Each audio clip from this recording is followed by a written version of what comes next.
I've been practicing public speaking for over 10 years now, and I've been doing it professionally for 7 years. I started off as an MC, hosting events. Then I went on to become a keynote speaker, talking about subjects that I really love. Then I went on to become a TEDx speaker last year. So I've been doing this for a while, and here are 5 ways that you can speak up without freaking out. Number 1, greet the anxiety. I remember this incident. It was Usain Bolt's last race, and a journalist went up to him and said, "Usain, are you nervous?" And his response was amazing. He responded by saying, "No, I'm not nervous.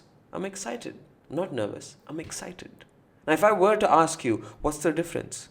What is the difference between nervousness and excitement? If you were a medical professional to diagnose the symptoms, they're the same. Sweaty palms, knees shaking, faster breath, a panicky sensation, butterflies in your stomach. It is the same. The only difference is the background undertrack playing in your head. The music playing in your head when you're nervous is a menacing one, as if you're in trouble. But the music playing in your head when you're excited is a happy one. When you're happy, it's like Bee Gees singing Staying Alive in your head.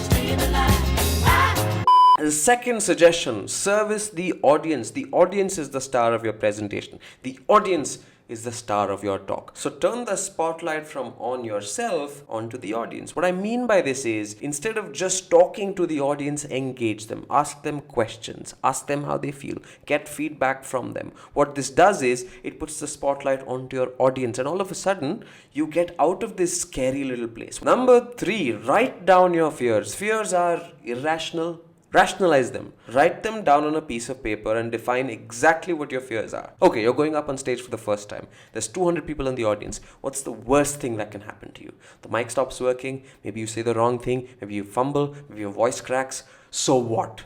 What is the outcome of that worst case scenario? When you define it on a piece of paper and you read it back to yourself, you think, this isn't as bad as it was in my head. Number 4, expect success. If you're a speaker, if you're not used to doing this, know that every single thing is working in your favor. The audience, the staff behind the scenes, the event manager, everybody is trying to make it a success for you. People want you to succeed. When you walk up on stage, your audience doesn't want you to fail. Your audience wants you to succeed. So even if you say something dumb on stage, which is what you're afraid of, the audience will laugh, the audience will clap, the audience will encourage you. So everything is setting you up for success, not the other way around. And finally, number 5, the 5th suggestion is use a conversational language. I hate speeches. Speeches mean one-dimensional talking, where you're speaking at the audience and not to them. Listen to my words carefully. You're speaking at the audience.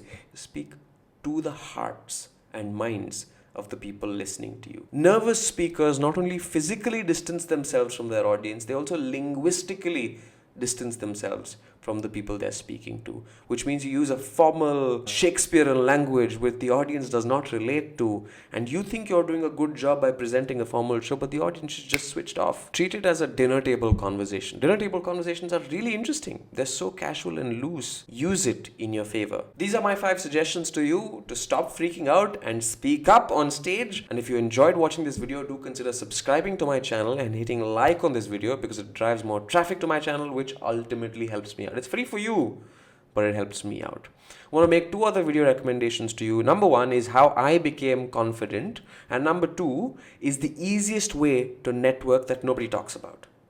Happy learning.